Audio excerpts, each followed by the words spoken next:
Hey everybody, welcome to another episode of After Impact. This is our Facebook Live. I'm your host, Tom Bilyeu, and I am here with Agent Smith. Mr. Bilyeu.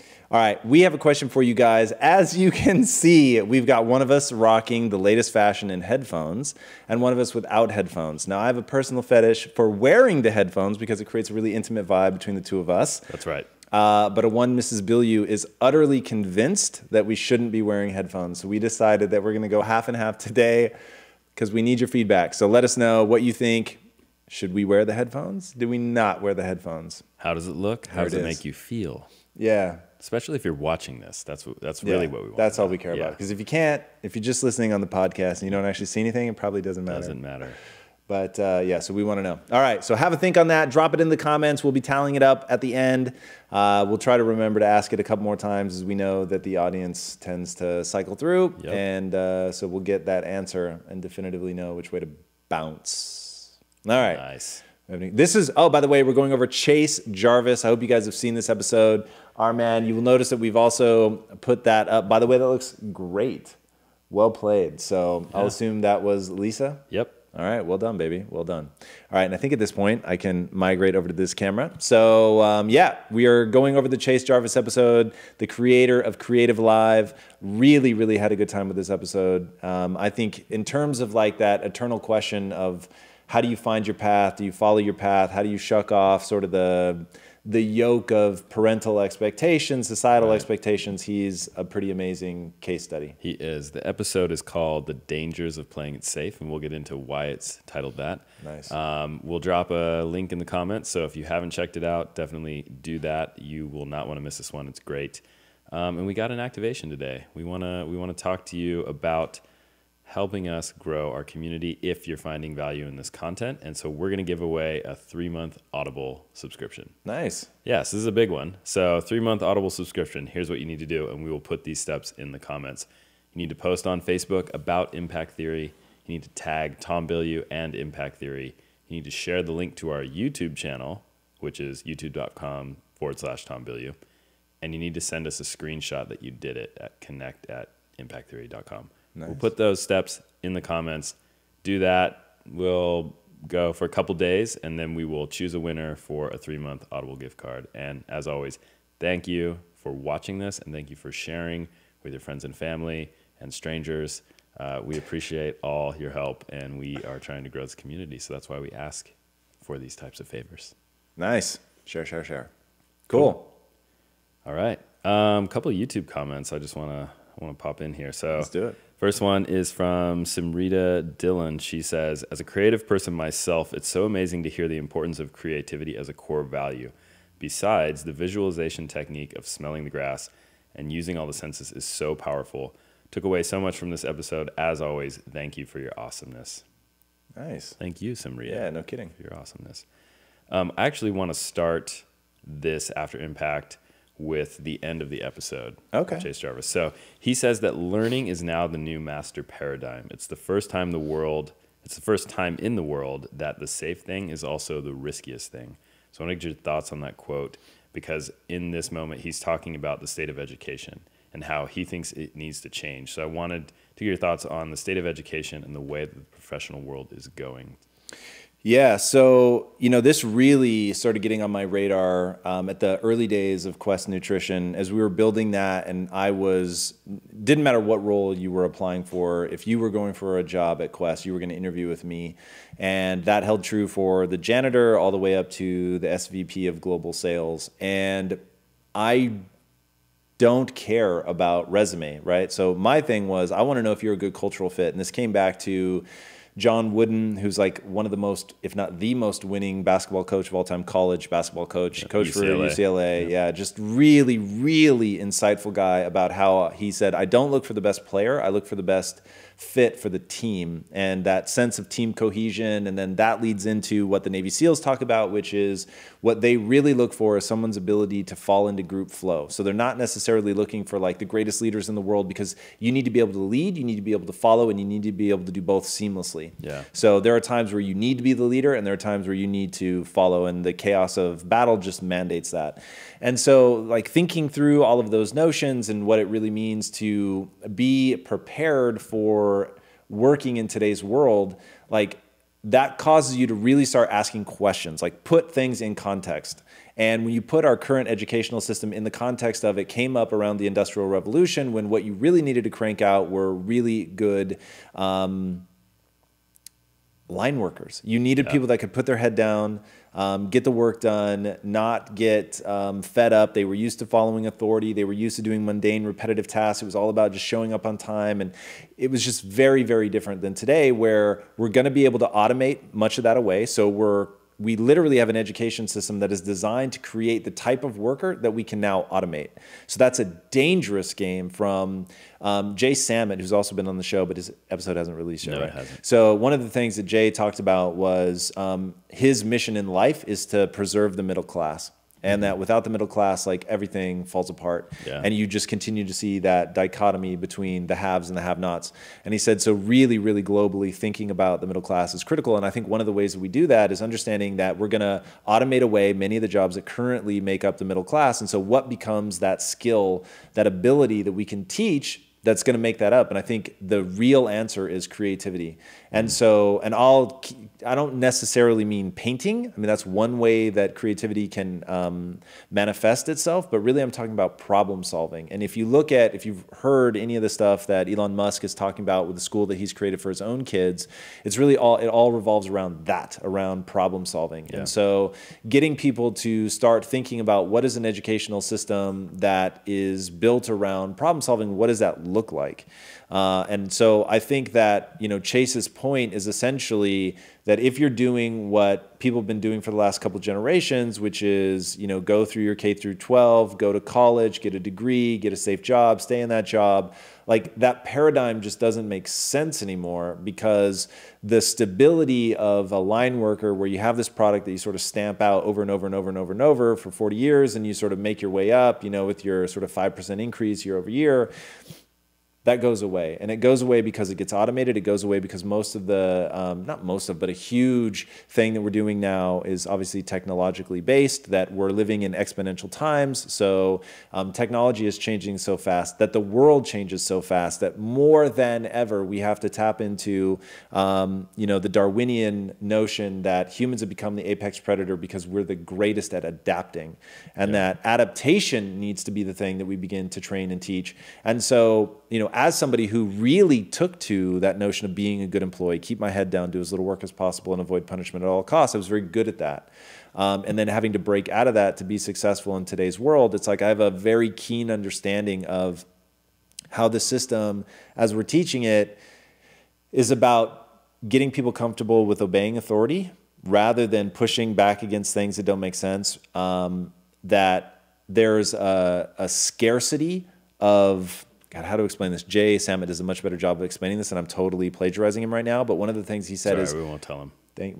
We may have to. Okay. But one of the things that he talks about is how oh God, where was I going with that? Jay's notion. It's all right. I wanted to add to what you're saying. So I would venture to say that part of it too is that with the internet in the last decade or last 2 decades becoming so much part of people's lives, and all of the barriers to entry being removed, not only for business but for creators, that a lot of what people are looking for in today's labor force is, what have you done? What have you built? What have you created? Right. It's not so much about like what are the degrees you have or the things on paper, but show me what you've done, because there is access to this now. Like anyone can go out and do things and put something up or create an app or start something on the internet.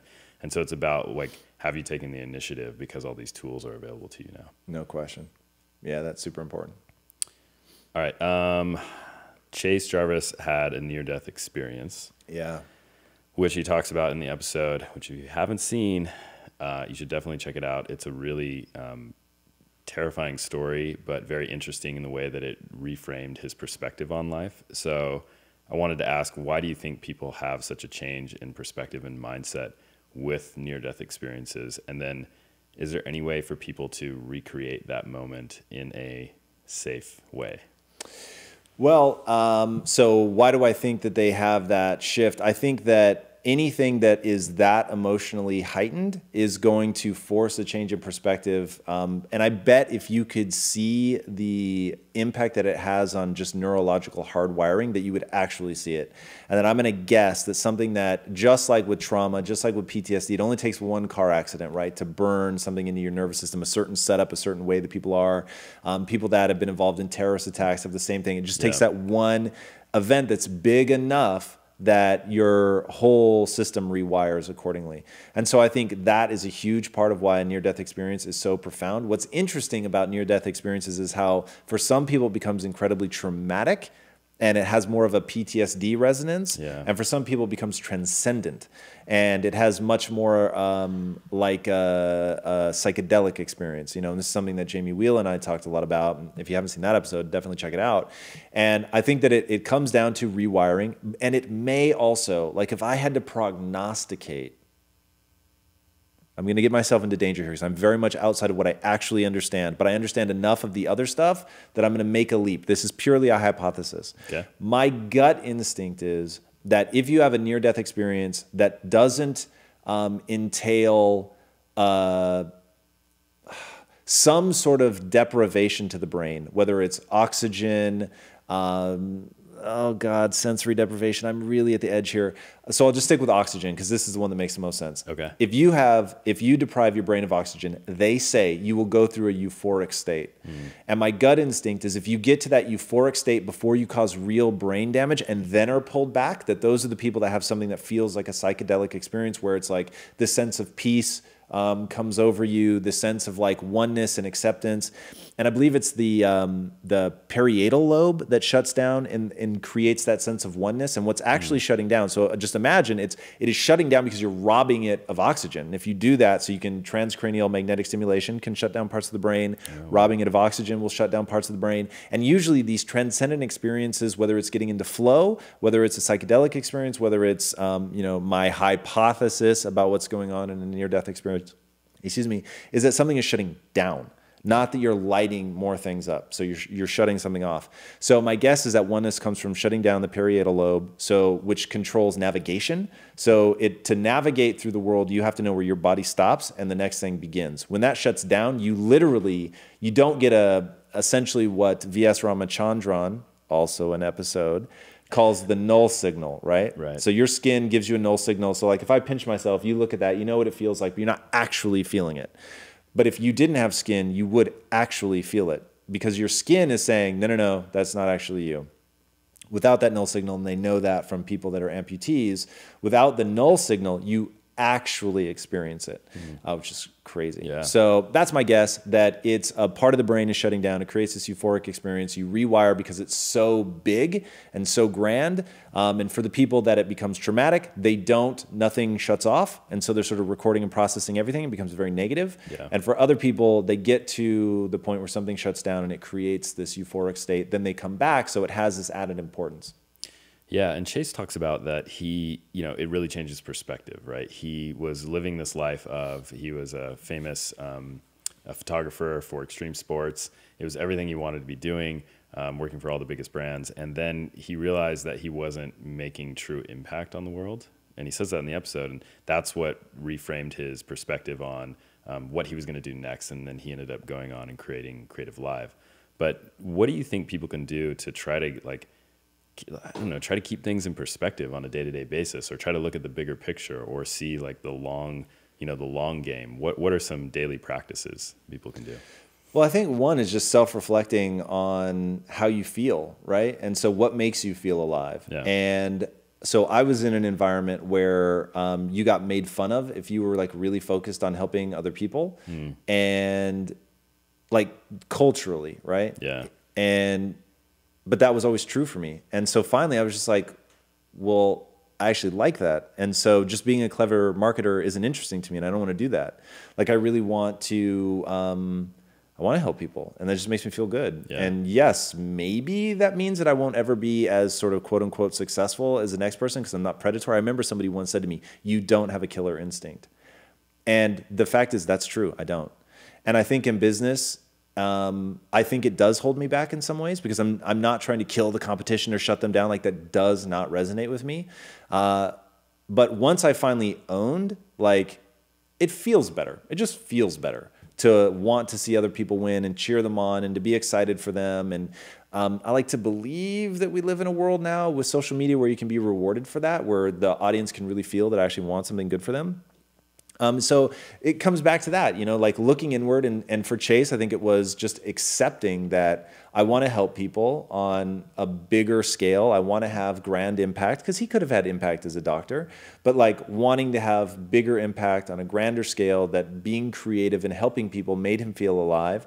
And so when you have this sense that my time is really short, that you want to do that as quickly as possible. Yeah, and he talks about the process of critical thinking was important to how he was able to understand what he wanted to do in life, and he links that back to his when he studied philosophy, and that was the tool that he was given through philosophy, was critical thinking. So I wanted to get your thoughts on how you define critical thinking. Wow, that's interesting. So I've never taken the time to define critical thinking. So my favorite is to be asked questions that I have to think through in real time. Yeah. So here's my gut instinct. So as somebody who was very, very into philosophy, and certainly in high school doing Lincoln Douglas debate, and that forcing you to be able to see both sides of the issue, that really, to me, is how I'll define critical thinking, is the ability to take two ideas that are opposing, rub them together, get that friction, and then from that find what is true, what is useful, and not being dogmatic. And so that's like dogma. I get why it happens. So dogma is just like anything that you do to reduce your cognitive load, habits, driving to work the same way every time. Like, these are all things so you don't have to make decisions. Steve Jobs wearing the same outfit every day. These are things you do to reduce your cognitive load. The same is true of dogma. It worked, and therefore I just make it like that's how I do it, because I got a good result one time. And not having to like reinvent that process or rethink through it feels awesome, because it's one less thing that you have to think through. But then it really does get dangerous over time, because the world is moving and you're no longer adapting. So I'll say critical thinking is really the ability to hold two opposing ideas, to look at what's useful, what's helpful, and choose in a dynamic way based on that, and not get overly concrete on one thing. Nice. I like that. I want to remind everyone we are on Facebook Live. Welcome. We're doing After Impact. This is a show where Tom and I go deep into the episode that just launched this week, which is Chase Jarvis. Our boy. Episode is called The Dangers of Playing It Safe. If you don't know about Chase, he is he's multi-talented photographer, director. He's a creator. He's the founder of Creative Live, which is an awesome organization that its mission is really just to help people be more creative in their lives, whether professionally or personally. Yeah. And we want to know what you guys think. You'll notice that Agent Smith over there is wearing headphones and I am not. And I'm going to say that you're going to have to really hate the headphones for them not to be worn, because I feel more connected to you, the audience, when I wear the headphones, because there's something about the way that it closes down the universe. I don't know how you feel, but we want to know what you guys think. How do you feel about not wearing the headphones, but talking to me wearing the headphones? I don't even notice. Okay. Not weird at all for me. But what is weird is there's something falling over here, which is why I keep looking at it. Oh, there it goes. There. The world just got a little darker. Yeah. So yeah, it makes me feel like we're in a cocoon, which makes me feel more connected to the audience. Like it.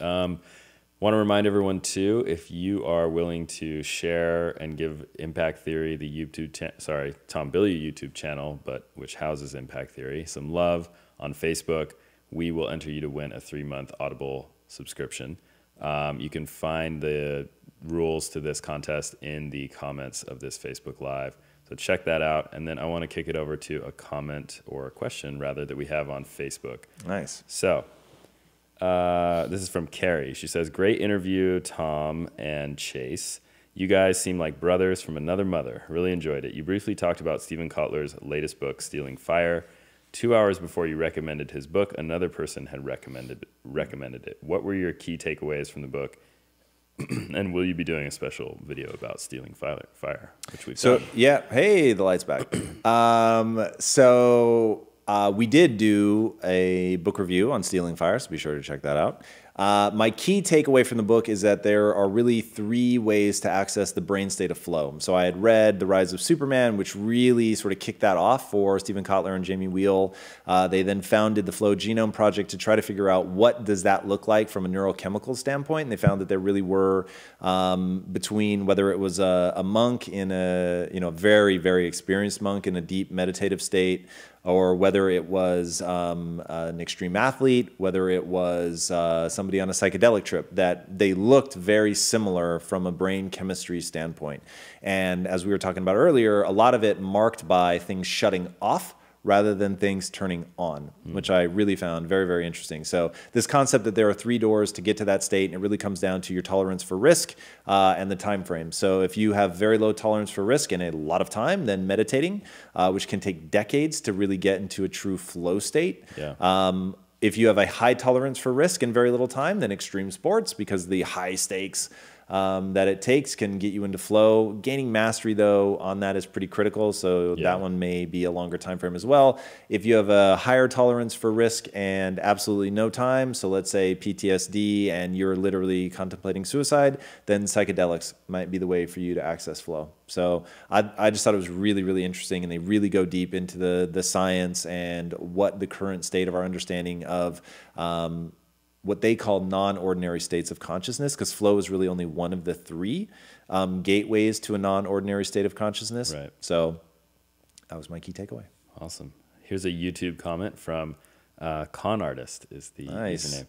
I like what Chase had to say about meditation and questioning that type A personality. I really love his visuals about projecting his own goals for himself and others. Us too. We like that too. There it is. No question. All right. Let's do another Facebook question. This is from, actually, check in on the headphone debate. Ooh, here we go. So one person says yes, headphones. Okay. 6 people say no headphones. Oh, wow. And 2 people say whatever works. Right. So, okay. That's pretty strong, though, for the no headphones. It is. I might just take mine off. You might have to right now. All right, why don't you do that? And then we're 5 of the 6 though, Lisa, like in different guises. I don't know. That's my big fear. We need an independent committee to study this election here. All right, so here we are, no headphones. All right. No headphones.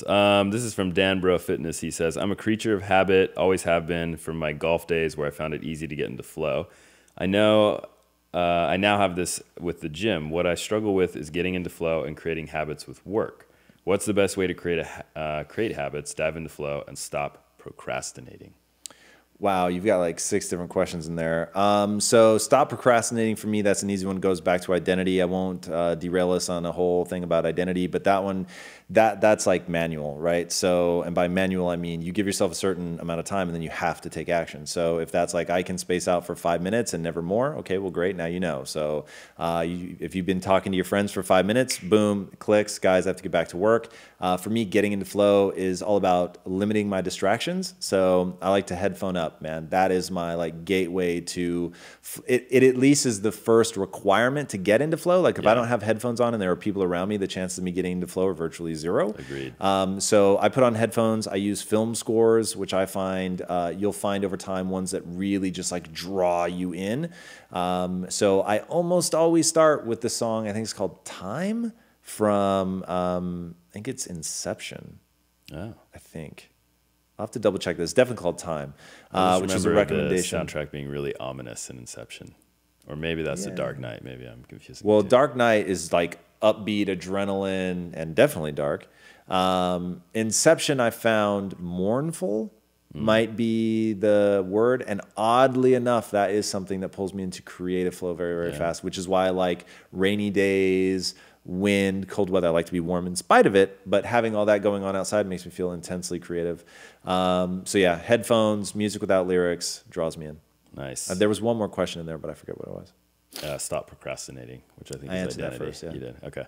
And I apologize, by the way, my allergies are like off the chart, so I'm trying not to snook a lot, as my mother would say. Snook. What's snooking exactly? Like sniffing really hard. Oh, okay. Yeah.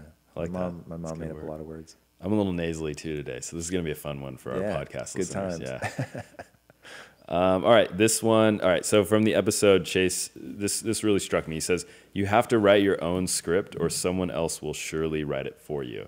Not only was this an amazing, profound statement, but it harkened back to last week's episode with Wesley Chapman, where he said, you have to, write your own story. Don't live someone else's story, essentially. So I wanted to get your thoughts on Chase's idea, what you think that means. How should people do that, writing your own script?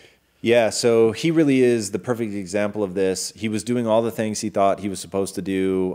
He was the captain of he said football, but I think he meant soccer, since he almost played professional soccer. And then it was, I'm going to be a doctor. And then it was, okay, well, I'll get my doctorate. And just, like always trying to do the thing that he thought his parents and society would want of him, but it wasn't making him feel his most alive. And that in the back of his mind was always this notion of, I really want to be creative. And so finally he found his path to that after abandoning professional soccer, being a doctor, and then getting his doctorate, and said, I don't know if this can be a business or not, but I know that it makes me feel good, and I know that it makes me feel alive and creative and all the things that I want to feel. And so just had the guts to trust his gut. And that is something he talked a lot about, is really learning to hear your intuition, to follow it. And the thing that I really hope people see is also find a way to monetize it. And Chase has been very successful. And that's what frustrates me, is if parents could understand that there is a way to monetize virtually everything. So video games is my go-to, because when I was growing up, people could not fathom that you could ever make a living playing video games or being a part of the video game industry. And now video games is a more dominant entertainment platform than film and TV. So it's, it's knowing what you love and figuring out a way to monetize that. And there are so many random ways to make a living doing something that... Yeah, and it's interesting, like, where do people start? Because like Chase was obviously able to take photography to a very high level professionally before he even started Creative Live. And I feel like a lot of people fall into one of two categories. You either become the starving artist, so the people who find what they're passionate about become the starving artist, where they're just doing their passion and they can never take it to that next level where it can be professional, where it's providing financial stability or whatever it is they need in their life. Or it just stays in the hobby zone forever. So you have your one job, but what you really love is what you do at night or in the early mornings. How do you get it to a place that is monetizable, or a place that can provide you that foundation that you're looking for? You ready for this? Yeah. I really want people to hear this. Scoot in closer to your computer right now. Put your headphones on a little bit tighter. If you're driving, I want you to pull over. Get great. Get so good they can't ignore you. There is no substitute for that.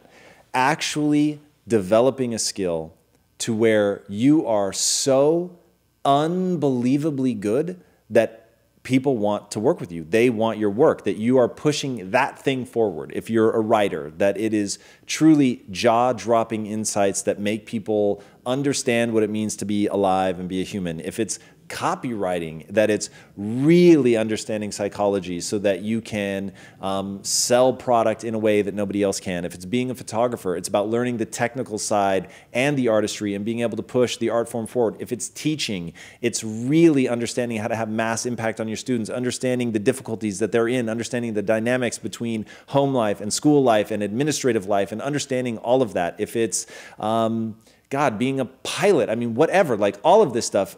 There was a fighter pilot that built like his own, what are those things called? A simulator. And it's like really just taking the time so that if, this is a great story about that pilot. I wish I could remember his name. He wanted to be a Top Gun, and he was considered the last American ace, meaning he got more than 3 kills in combat.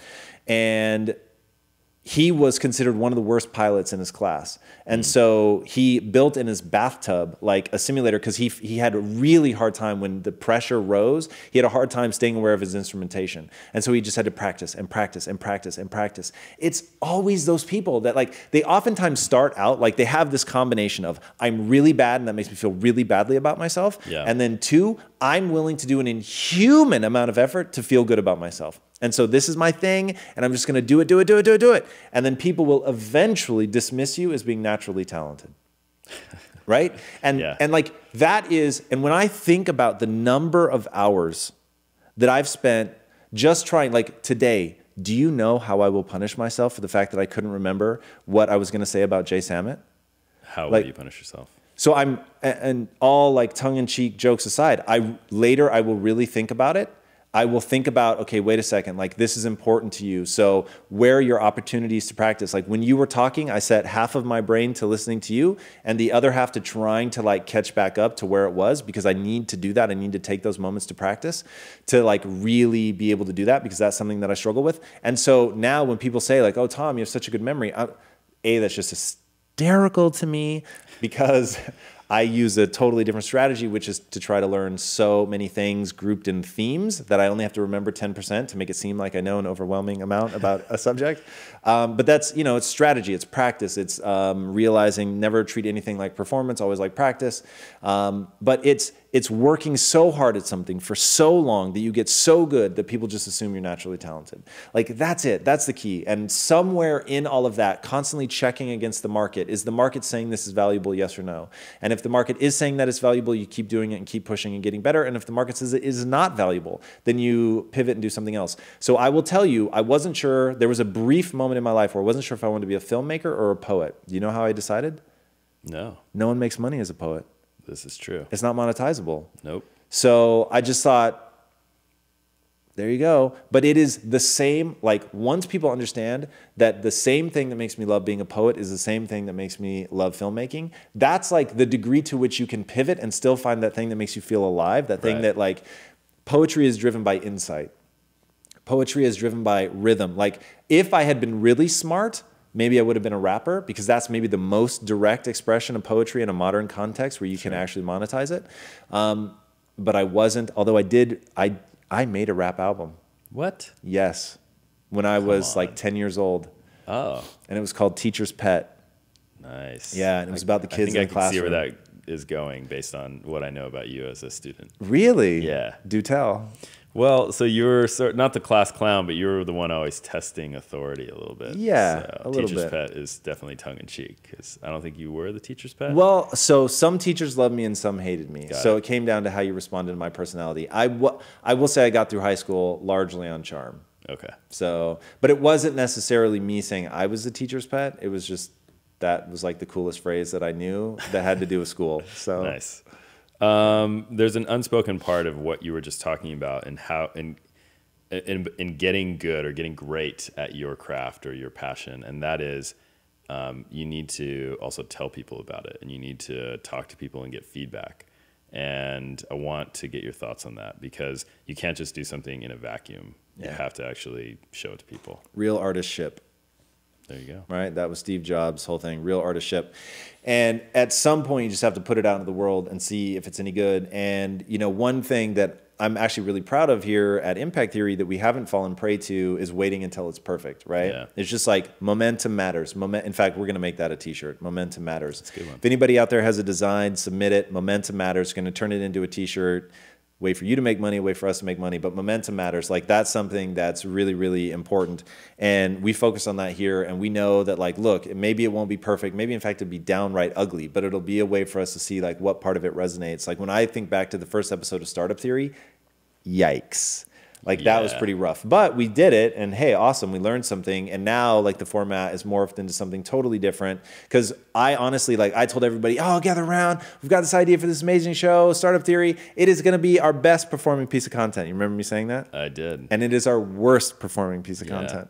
So that's the market, right? The market is saying, like sure, but it's not like a standout. So Agent Smith here came up with a brilliant idea, which I think is really, really smart. And so now that's how we're pursuing it. Yeah. So I think the other part of not waiting until it's perfect is iterate always. So we're always changing it. So if you've been following us since day one, you've noticed that there have been sometimes subtle, but sometimes dramatic shifts in the way that we produce our content, the way that we distribute our content, things on the website. Like we're always trying to make something a little bit better, or scrap it and pivot and go in a different direction. Yeah, so. without feeling distressed or having our egos hurt. It's just listening to the market, adjusting, making magic happen. Definitely. All right, let's kick it over to Facebook. Here's a question from Shakar Dewan. Hi, Tom, Chase, athletes, and Napoleon Hill. Hi, Tom, Chase. Athletes in Napoleon Hill talk about visualizing the moment when you're receiving a prize, winning something, etc. When I've tried it, though, I find that I no longer want to put in the work moment to moment, but just fantasize that future because it seems so good, and putting in the work doesn't. I often just have to stop thinking about the future and just focus on today. I can see it helping with fear and anxiety, but do you think it also takes away the motivation, or is there a way around this problem? Okay, Shakar Dewan. Yes. Your name is amazing. And this is something that Ryan Holiday talks about in his most recent book, Ego is the Enemy. And he said, people pacify themselves with the dream. And that hit me like a lightning bolt. People pacify themselves with the dream. Dude, I think that's real. And I think people have to be so careful. I don't know that it necessarily makes visualization as an overall technique not effective, and maybe it's only effective for some people. But Shakar, trust that, dude, because if it is pacifying you and you're spending so much time in the dream and happy about that, one, you see the visualization works. It's so powerful, it's actually stopped you from acting because it's so pleasurable. Yeah. But then B, if you really want to have impact on the world, you need to know like where that stops being useful and it starts being a pacifier. That is so, like that is some next level shit, dude. So love that you put your finger on that. I think that that's incredibly, incredibly important. And I was just thinking about this today. So let me see if I can explain this. Not something I've tried to articulate. All right. So Lisa and I have made a wonderful amount of money. It's amazing. Our house is like everything. That's actually not true. Our house is what most people would be very satisfied with, right? It's a big house, all that. And I was sitting on my bed today thinking, so we're going to be doing some remodeling. I don't know the best way to say it, basically painting new furniture, that stuff. Yeah. And so my wife and I are both like super unexcited to move out, even for like a couple weeks, because we love this place so much. And then I found myself thinking like, why hasn't this house made me want to sit back and chill? Like, why hasn't my level of success diminished my desire to push and go after something? And the answer is because I realized the thing that I love infinitely more than having nice things is pursuing something. Yeah. And so I am, you call me the king of moving the goalpost, right? So do I call you that? I think you call yourself that, and I nod. Yeah, okay, fair enough. So I recognize I'm the king of moving the goalpost, and nobody disagrees with me. And the reason that I do that is because it's the pursuit that I find thrilling. And so like always wanting to be chasing something bigger and bigger and bigger is the juice. And so Shakar, I would say that, you know, that's something to tap into, is whatever level of success you've had to be pushing for something bigger. And if visualizing actually receiving that award or accomplishment or whatever is diminishing that, then stay focused on like how, and for me, it's not a dark thing. It's like exciting. Like I love the pursuit, not the attainment. The actual pursuit is so thrilling to think, oh my God, I can get better. I can push it. I can dream bigger, accomplish more, affect more people. Like if you can really reinforce that in yourself and really fall in love with that process, then I think you'll keep going. And so I don't have any fear of like pacifying myself with the dream isn't something I worry about. Accomplishing so much that I want to stop isn't something that I worry about. It's just, you know, always what's that next thing? Nice. I want to remind everyone on Facebook Live, we are here talking about Chase Jarvis. Check the episode if you haven't. This is After Impact, where we dive deep into the concepts and ideas discussed in the episode. Gives Tom a little bit more chance to elaborate on some things. One of the things I really want to hear your thoughts on, you said you agreed with Chase that our culture is in need of more feminine energy right now, and that's going to be the next movement. Elaborate on that, please. Yeah, I mean, we're living through a really exciting time right now where women are really finding their voice and are getting platforms to go out and speak out, and being married to a woman that is so driven in her own right. And this was something that I had to live through, was watching her go from, in the beginning, she was a traditional housewife. She didn't work. She stayed at home. It was amazing. She used to set my clothes out for me, like #legit. So I would wake up, my clothes would be set out, like my lunch would be made. It was amazing. And that's what we thought we both wanted, and it was all good. And then I found myself like thinking, like, is this enough for her? She found herself asking the same question. And then it was really, at first she dove deep into her art and reignited that and started doing amazing art. Can I just say, I saw some drawings the other day. Oh my God. Yeah. They're so good. Like we gotta share those with the community at some point, because she's a world-class artist, man. It's so good. Part of me is a little and I will get back to my main diatribe, but part of me is a little heartbroken that there isn't just enough time for her to do that and this at the same time, because, oh my God, she's so good. So good. So good. Yeah. So anyway, that was the first step. She reignited that like desire to create and bring something into the world.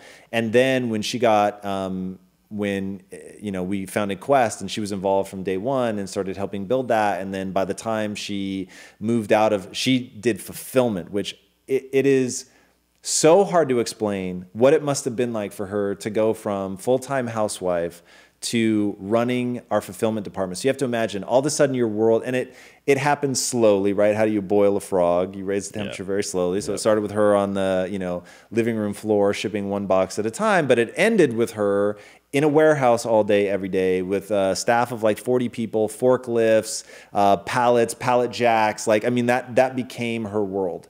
And I think we were doing like $84 million in revenue. And she, like, was somebody with no experience in that whatsoever, like, going into that. Now, that created a massive upheaval in our relationship. Because it went from I had my clothes laid out for me, I had somebody making my meals, to I have a world-class employee who's like crushing it, but what happened to my wife? And so watching her really grow into a fully formed and developed business person was difficult and beautiful. And it was incredible. And I remember thinking, okay, I'm sort of the whiny, frustrated guy who has lost something that he valued, but put myself in her shoes for a minute and watch her blossom into something she never thought she could be, and see her own that and get so good people couldn't ignore her and rise up and lead, not because she was my wife, but because she was the right person for the job. Sure. And to see like these 6'5", you know, 250-pound guys be intimidated by her because she doesn't take shit from anybody was unbelievable. And that, to me, watching, like, being surrounded by powerful women is probably the fastest way for guys to get really excited about what women are capable of. And to see people, like, yes, they can be a mother. Yes, they can be a housewife. And for those that, like, fall in love with it and that's what they want, like, that is so rad. Yeah. And there's nothing cooler than seeing somebody be fulfilled at whatever, right? Yep. And if that's staying at home, stay-at-home dad, stay-at-home mom, doesn't matter, right? If they're really fulfilled, like, that is a truly beautiful thing. But to see my wife decide that she wanted a different path and become that person and flex and grow and just watch human adaptation happen before my eyes. And in her family, she was always considered like the artist. Everybody else was like logistically minded and would have been a no-brainer for any of them to step into that role. So to see her do that and train herself to get good and to shine just really showed me truly, truly. And I grew up with two powerful women. My mom and my sister are both just badasses. But seeing her make that transition, it was just like, yeah, like whatever people think are sort of inherent differences between men and women, it's just all BS. So it's how do you express yourself? Yeah. Speaking of Lisa, she is launching a podcast with a very special someone. Yes. It's coming out soon. When is that coming out? 'Cause I'm really tired of teasing people. I just want to tell them. I know.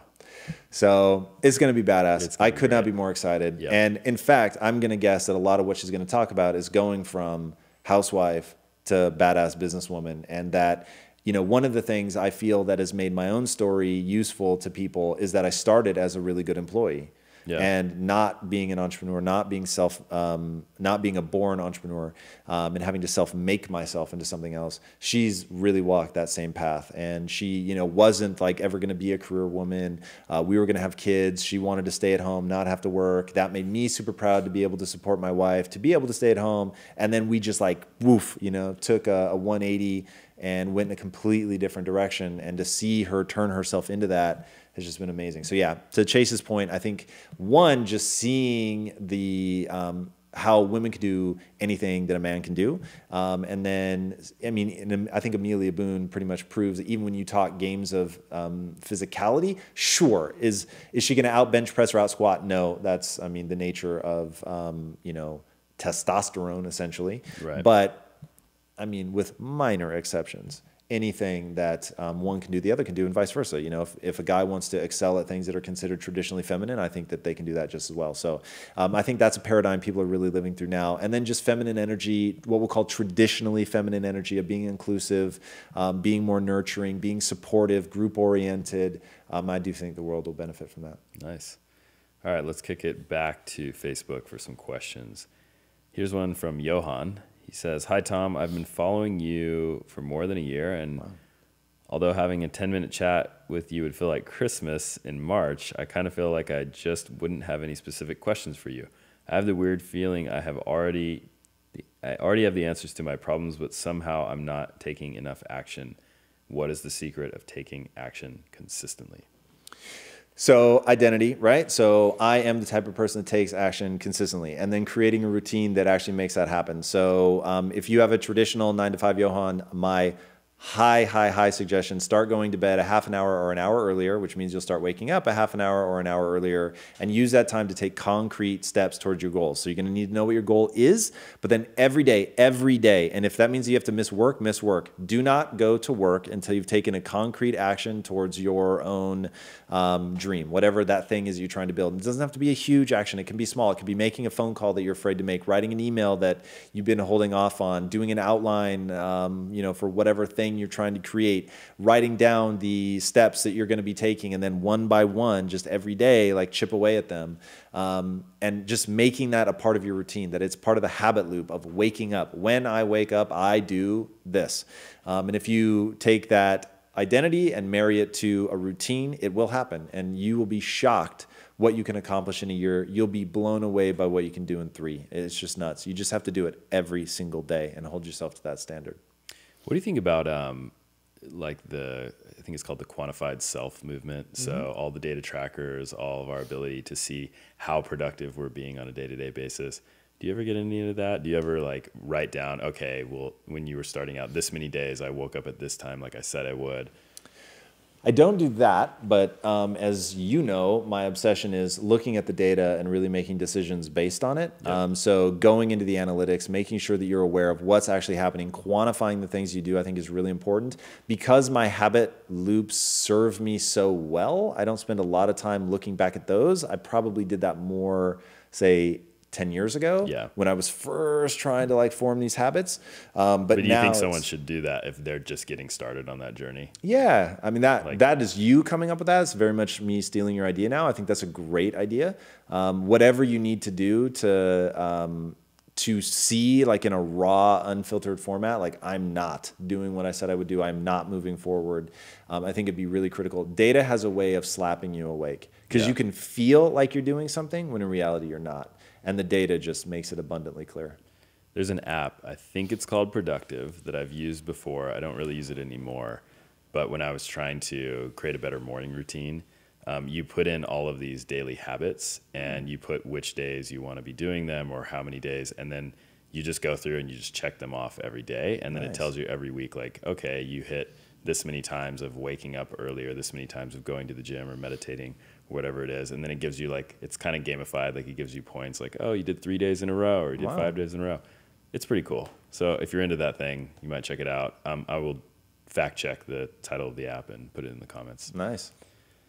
All right. This is a question I have from the episode. So Chase says that he talks about how he had to change his self-narrative from the aggressive sort of type A personality, which he relied upon for a lot of his success and drive, into one that accommodated meditation, and you guys kind of connected on that. So my question really is, when should people know, or how should they know to question their self-narrative?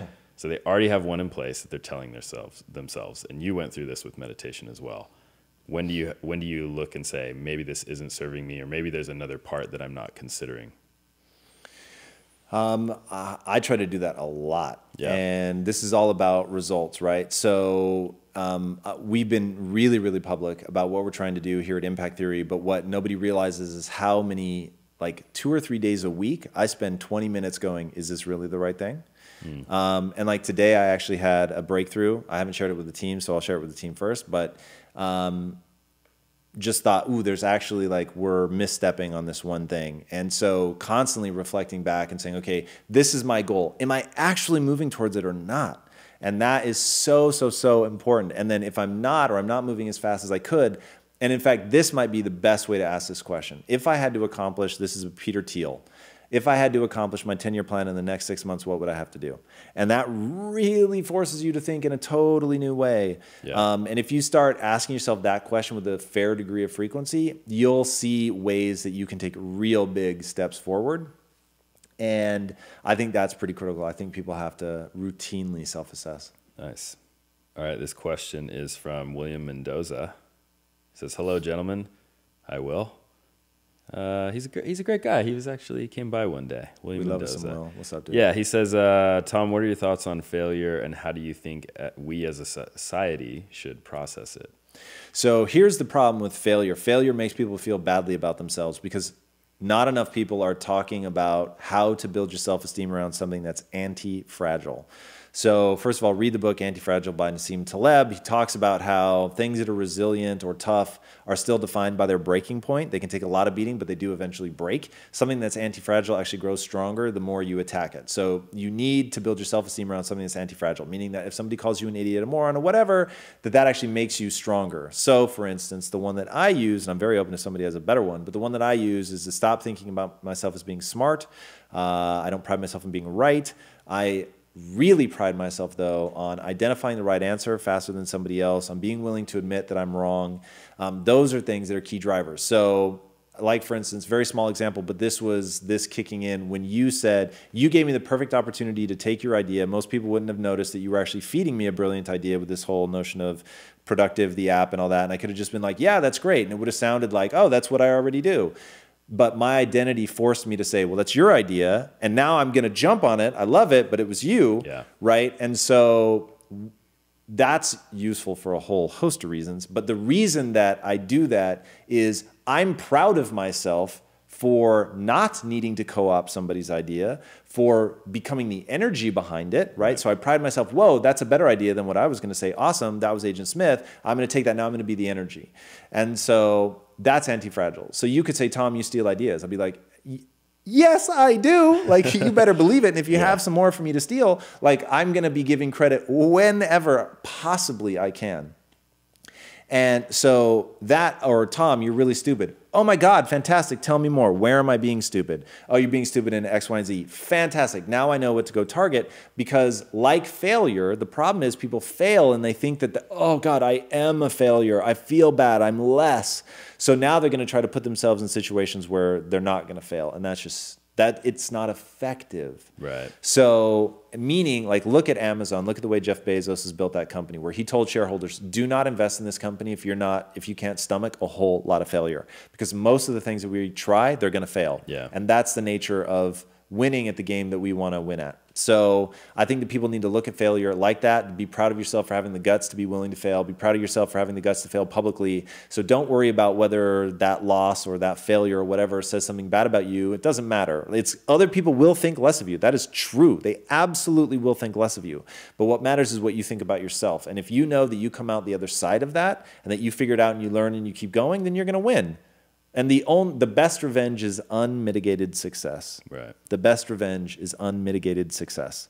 So it isn't obsessing over that person or wanting to rub their face in it. It's just be successful and don't even think about it. And that comes from pushing through failure, persevering, doing the hard work, getting so good they can't ignore you. Nice. Well, we got to start wrapping up here. I have one more question. But before I do that, I just want to thank everyone for joining us on Facebook Live. You can do this every Wednesday for After Impact, which is where Tom and I go deep into the episode of the week. Chase Jarvis, if you haven't seen it, check it out.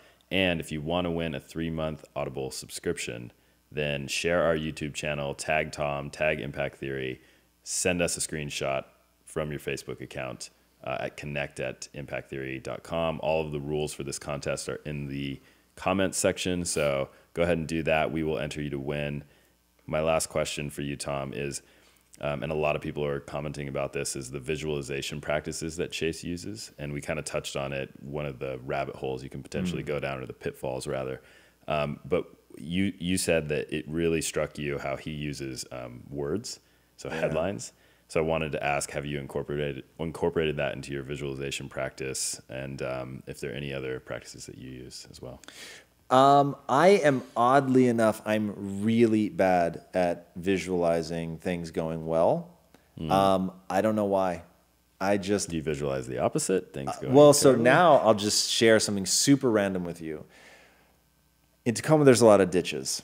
And when we would be driving, I was obsessed with BMX bikes. I would imagine, yes, I would imagine somebody doing backflips like from one part of the, because it'll go ditch, driveway, ditch, driveway, ditch, driveway. That's just like Tacoma in a nutshell.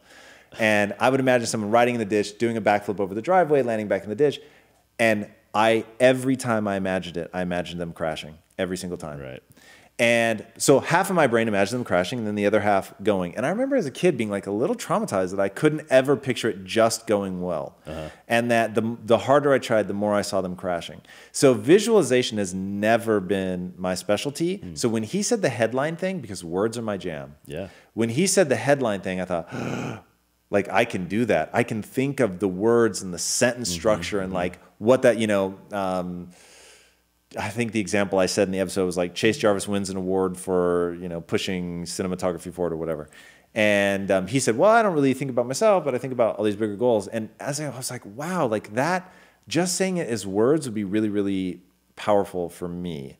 Now, I'd be lying if I said since hearing that I've been doing it. But when I re-listened to the episode, I thought I really do need to try that. So the catch is it isn't a big gap in my life. It's not something that I struggle, like dreaming big is not the thing I struggle with. Feeling like I can do it is not the thing that I struggle with. So because of that, there's no aching need for me to do it. But it is like, if I were going to try to lean on visualization, I would do it his way. Like that was a pretty big breakthrough for me. Cool. All right. Well, that's all the time we have today for After Impact. Awesome. Well, guys, thank you so much for joining us for this Chase Jarvis episode of After Impact. Absolutely love doing these, and I'm so honored that these guys come on the show and share with us, and I am very, very honored that you guys show up and ask questions. It means a lot to us.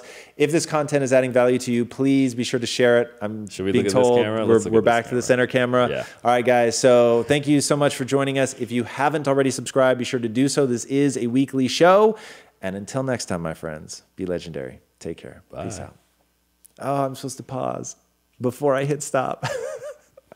Now I'll hit.